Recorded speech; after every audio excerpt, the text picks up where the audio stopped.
In this video, I'm going to show you a very useful iPhone trick that can make translating messages much easier. If you often chat with people who speak different languages or need to translate text quickly while typing, this feature can save you a lot of time.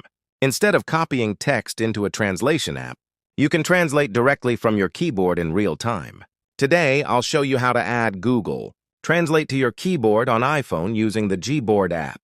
Once it's set up, you'll be able to translate text instantly while typing in any app like Messages, WhatsApp, Instagram, or Notes. First, open the App Store on your phone.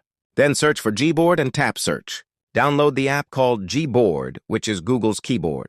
Once the app finishes downloading, close the App Store and open the Settings app on your phone. Scroll down to the bottom and select Apps. Then tap Default Apps. Scroll down and tap Keyboards. Next, select Add New Keyboard and choose Gboard. After that, select Gboard from the list and enable Allow Full Access, then tap Allow. Once you've done this, close the Settings app. Now open any app that requires the keyboard. Press and hold the globe icon in the bottom left corner and select Gboard. Then tap the Google icon and you'll see the Translate option. Tap it. Now you can type the text. You want to translate and choose the language you want to translate it into. As you can see, when I tap the Translate button, it automatically translates the text I typed. Subscribe and like the channel.